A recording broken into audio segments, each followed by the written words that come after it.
I'm Sarah Wilson and you're listening to the Roots and All podcast. I'm here to help you get growing. Join me as I explore everything plant related both indoors and out and provide the information you need to create your perfect green environment.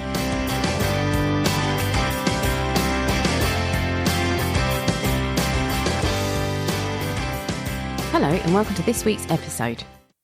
This week I'm delighted to speak to Robert Galster, one of the co-founders of Safe Soil UK, about soil testing. I started working on a new project last year and it transpired that the previous owner of the site may have been spreading coal ash over the land and that it was hoped we could grow some edibles on the site. Common sense dictates that coal ash is probably not something you want in your soil, and so I endeavoured to get the soil tested. This is not an easy process. There are many companies offering soil testing, but the whole process is incredibly opaque. Companies offering the testing often don't tell you what to test for or offer to explain the results they'll be sending, and the process can be very costly. Enter SoilSafe UK, who offer soil tests for gardeners that make sense and don't cost a small fortune. Since reading around the subject, I'm really convinced we should be testing our soils a lot more often, so I think it's an important interview about a serious topic.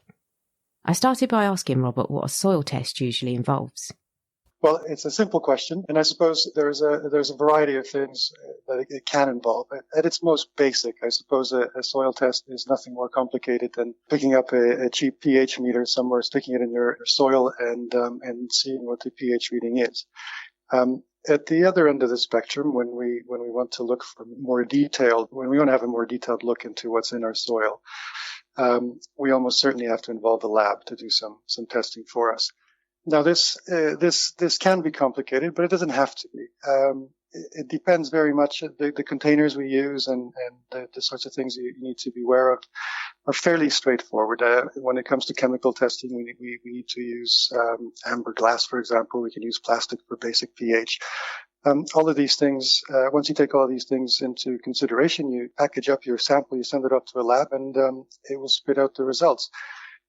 The problem is that whatever those results may be, the sort of task only begins then, because there is a matter of interpretation that comes into it. So, at its most basic, if we're looking at the fertility of soil, we test for basic elements that our plants need to thrive. We look at the pH. Of course, it can affect how easily those plants can use those, and then we look at organic matter and those other nutrients that are there. On the other side of things, when it comes to chemical testing, this is much more complicated. The variety of things we can look for is the number of things we can look for rather is as long as my arm. We tend to focus on sort of nasty things like heavy metals, lead, cadmium, chromium, a variety of hydrocarbons, and even asbestos, which in urban areas can be found in some soil samples, usually as a result of demolition projects that have taken place in the vicinity, where some of the asbestos was spread around and left hanging around in the air and then in the soil. So, just to wrap up the question, I guess it can be as easy or as complicated as you want it to be, depending on what your circumstance may be. And would you need to provide the same sample for each of these tests?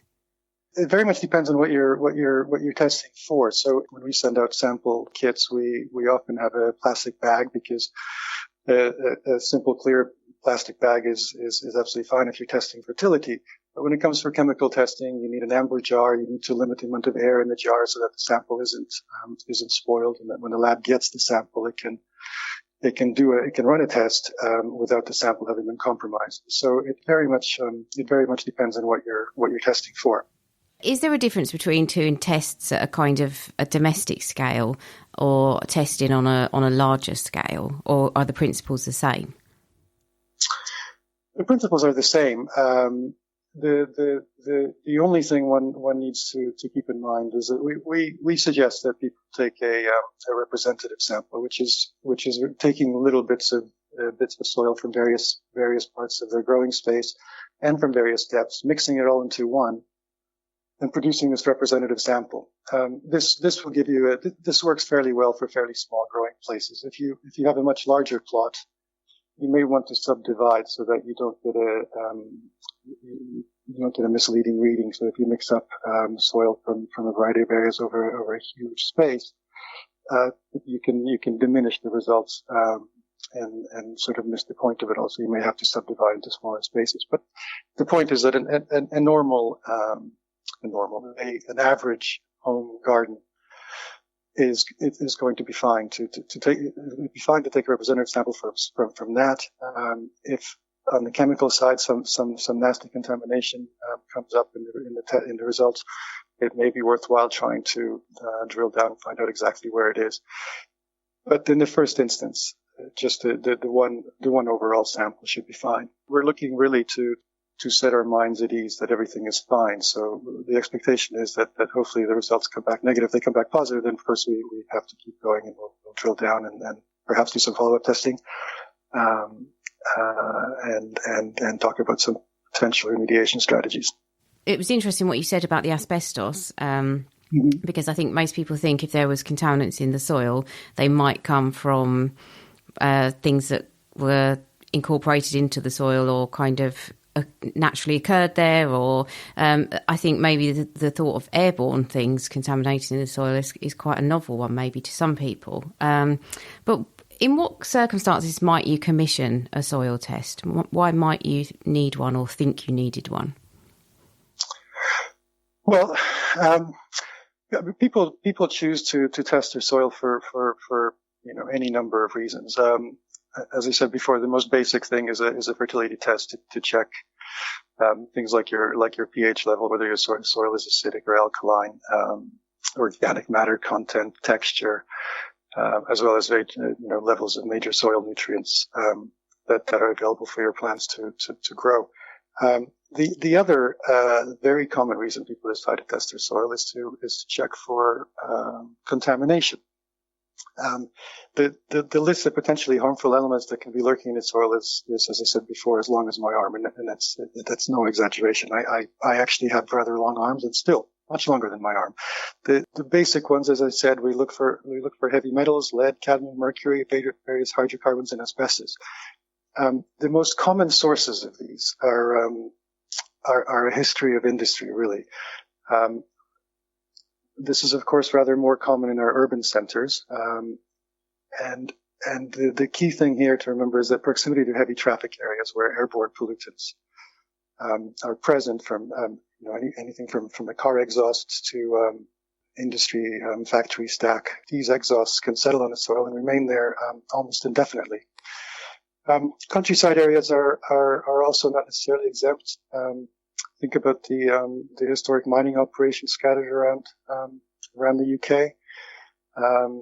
They may also be responsible for having left behind a toxic legacy, as there's an awful lot of copper, nickel, etc. that is left over from the tailings from the mining operations, even if they've long been closed. Beyond that, there are a couple other things to remember. It's also possible that pathogens, E. coli, Salmonella, are sometimes present in sewage, and when areas are flooded, if our mains overflow and the sewage water the flood water contains some sewage, then some of these pathogens can end up in our soil. Then of course we have to be very, very careful.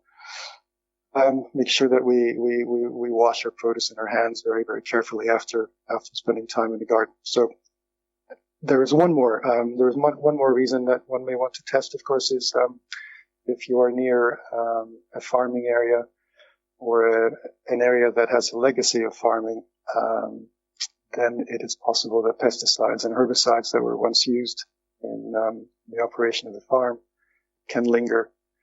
Often things that we used to use as pesticides and herbicides actually as recently as 10, 20 years ago, have since been deemed unsafe. And the legacy can remain in the soil for very, very long periods of time.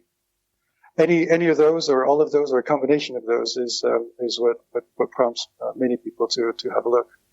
Yeah, so I was thinking when you were talking about new build houses, is building work a concern as well, especially where building materials might have been incorporated into the soil? So less so today than they used to be. So historically, historically building materials used to include, of course, asbestos we know about, paint, lead, we use paint containing lead quite often as well. So chippings from that would end up in the soil. All those sort of historical things, and we know in new builds, you sort of hear the stories when someone digs down in the garden and they find old sort of construction leftovers just beneath the surface, old bricks and bits of this and that. These days, that's less of a problem than it was. But if it's historical building product, then it may very well be something that has some paint, some old paint with lead in it, perhaps asbestos, and a few other sort of nasty bits. This really comes into its own when we talk about development on brownfield sites. I mean, it very much depends. One brownfield site is very, very different from another. But these are areas where the current government in Westminster is very much focused on getting the country going by building more and more houses, and brownfield sites are the focus for them. And indeed, the idea of ensuring quicker planning permission to get things built is going to be driving that over the next few years. Now, councils tend to request that developers carry out a survey that ensure that a site is safe and free contamination. But if you have brownfield sites near you and your house has been there for a while, it may be something that you may want to look into as well. Because I mean, the idea that a brownfield site has a boundary is a rather ridiculous one, because things can leach and can move around, and whether they're airborne things that travel in the wind or deeper down water table moves things around, as well as animals and people can spread things around. So being in proximity to a brownfield site is another reason that people sometimes decide that they'd rather check and be safe rather than take any unnecessary chances. Is the main concern when people are growing food crops, or is it a case of just being near the soil itself that where contamination or other things could become an issue? Well, it's a little bit of everything. The food crops are tricky because actually let's step back. If you think about soil contamination, there are three ways that things can cause problems for us. There are three ways rather that they can cause problems for us. So contamination in soil, we can absorb it dermally, so through contact with our skin.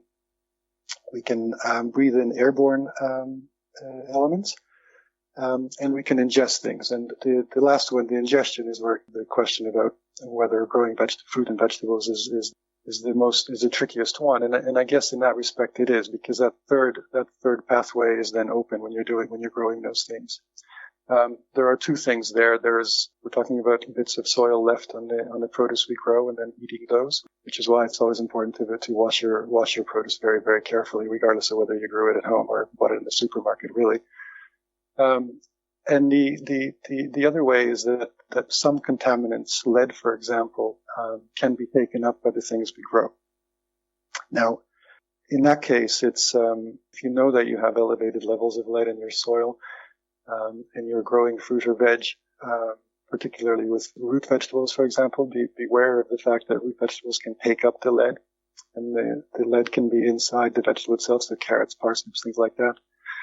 Whereas, again, it all sort of depends on the levels of the contamination in the soil. But other produce, tomatoes, peppers, for example, don't take up a whole lot less of the lead. So provided you wash those carefully, you should be fine. But again, it depends very much on the level. And the tricky thing is that there isn't really a red line. So if you look at various guidelines around the world, in the UK, we have a guideline of, say, for allotments, it's 80 parts per million, 80 milligrams per kilogram. Whereas in other growing spaces, that can go up to as high as 200, 300, or 400. We've seen findings in the thousands.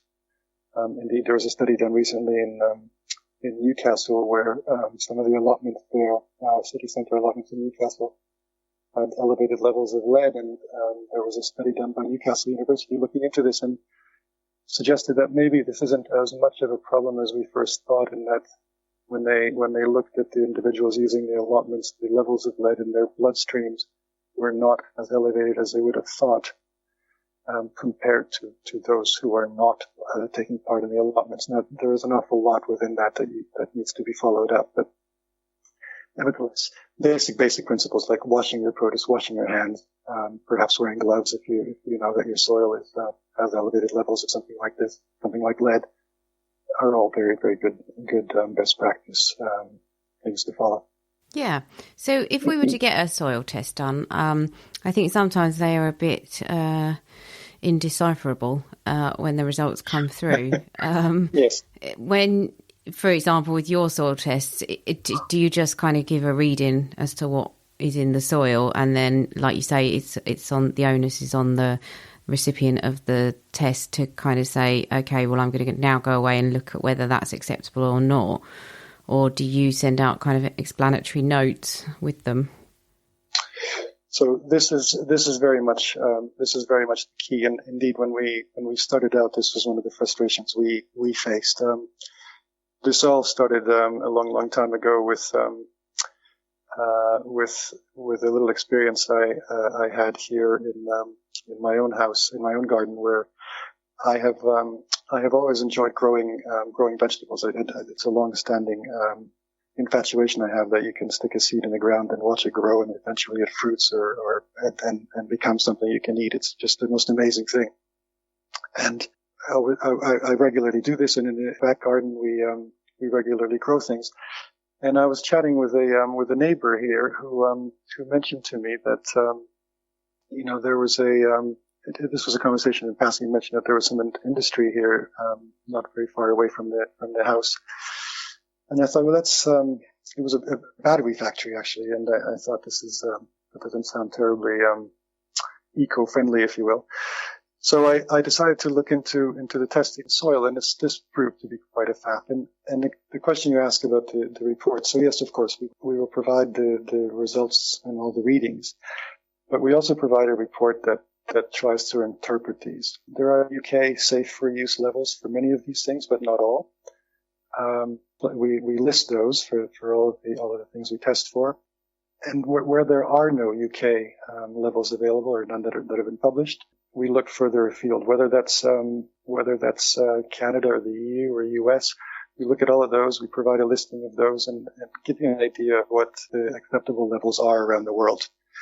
And you can make up your own mind. We sort of use a color code to give you an idea where your attention should be focused. So, green is fine. Orange is maybe worth a second look. And red is, stop what you're doing and think twice. So it's very much a key. The interpretation of these results is very much a big part of what we do. Because as you say, the reports in themselves are incomprehensible. It's a series of numbers. It's hard to figure out even what the unit used even mean. So very much the interpretation is key. Yeah, I sounded like that question. I planted that in there to make you sound good, but I genuinely didn't know if that's what you did. That's really good. Because, they are. I've looked into getting them done before, and they're just a nightmare, to be honest with you. It's like I can have it done, but then what am I meant to do with that information? That actually means nothing to me. So that is a bit of a revelation there. Precisely. And fertility is the same thing. That our testing customers are roughly half are interested in the fertility of the soil and half are interested in the contamination of the soil. There's actually a small, not quite half and half, maybe 45%, and then the other 10% are interested in both. And on the fertility side, it's the same thing. You can look at a relatively simple set of results that gives you your pH, gives you your organic content matter, the three major soil nutrients: magnesium, potassium, phosphorus, and also a description of the soil texture, sandy soil, clay soil, heavy, light, whatever. And then what?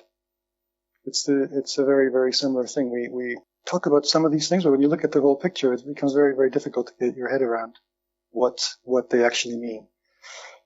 So again, the reports aim to provide some sort of a context and sort of a best practice depending on what it is you want to grow. And that's another thing to consider, because on the fertility side, sorry, I'm rambling a little bit, but I'll just get this one point in.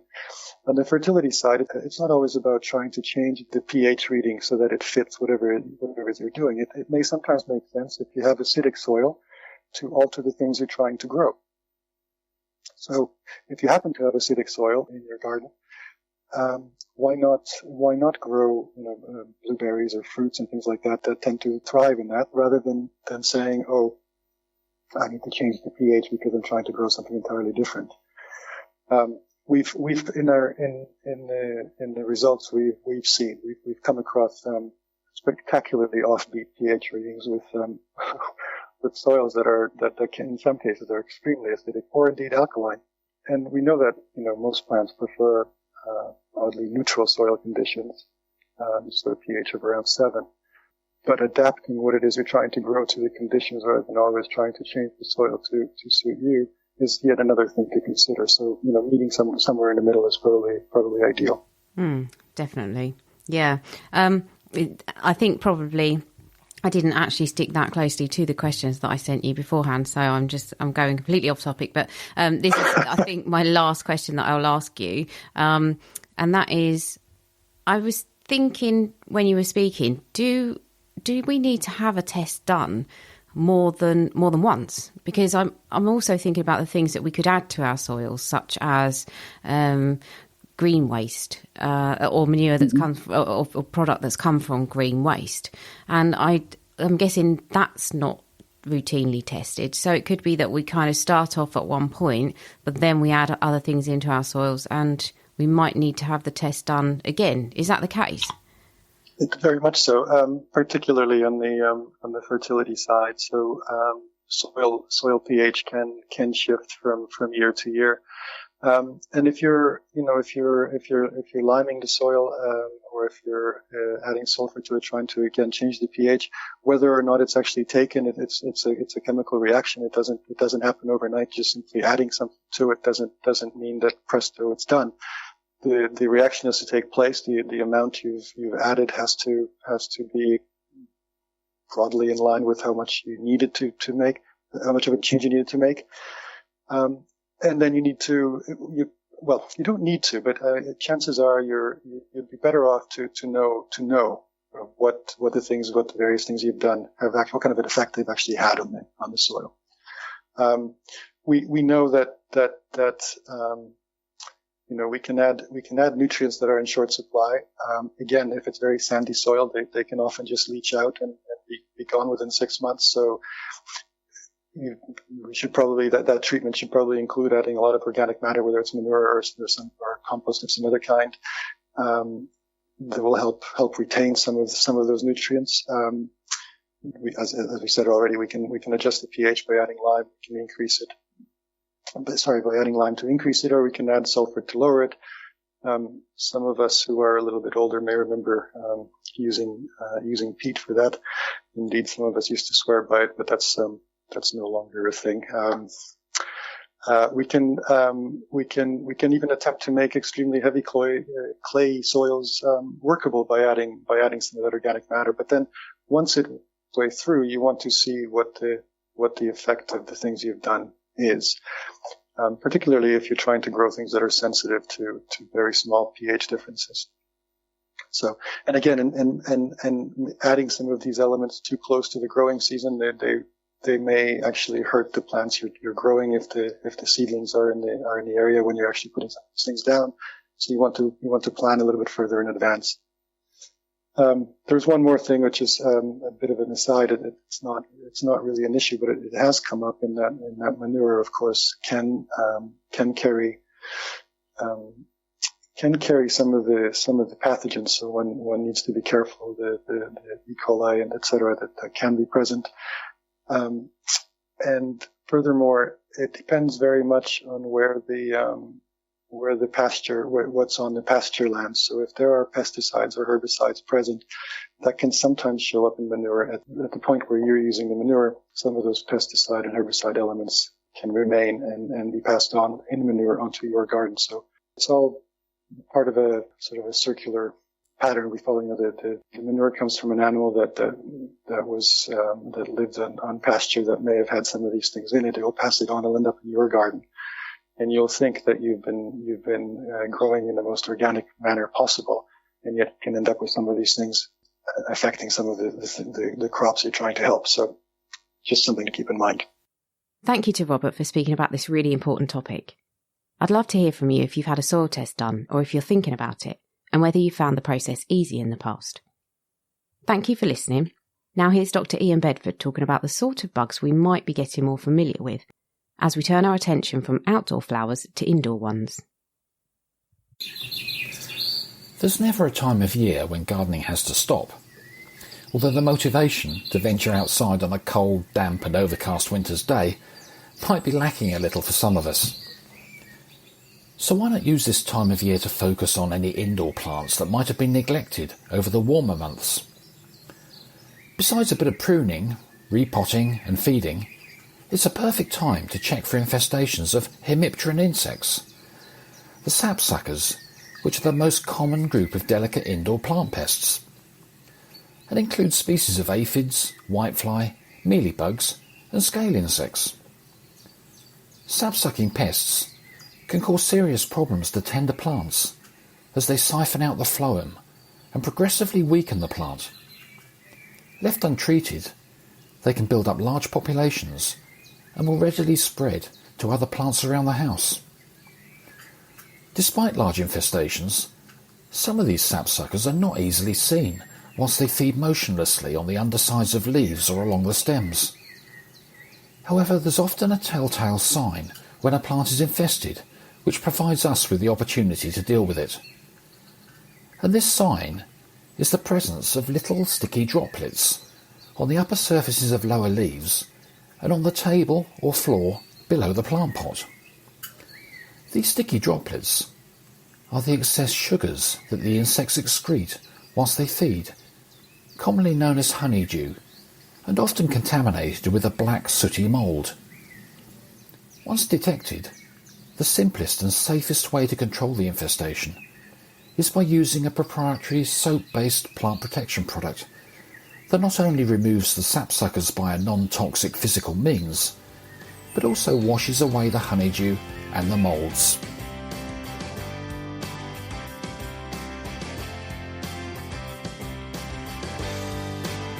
You can download or listen to the podcast direct from the website www.rootsandall.co.uk, where you'll also find my blog and a sign-up form for the newsletter, which gives you a weekly roundup of content, plus the inside scoop on things like upcoming guests. Or you can subscribe wherever you normally get your podcasts. Email me with comments and feedback at podcast@rootsandall.co.uk. Follow me on Twitter, Roots and All, Facebook, Roots and All UK, and Instagram, Roots and All Pod. But please also check out my Patreon, where you can make a one-off donation or take out a monthly subscription to help support my work, because if you like what I do, please help me to continue doing it. Even if you make a one-off donation of £1, trust me, it all helps and I will be immensely grateful. So please go to Patreon and search for Roots and All.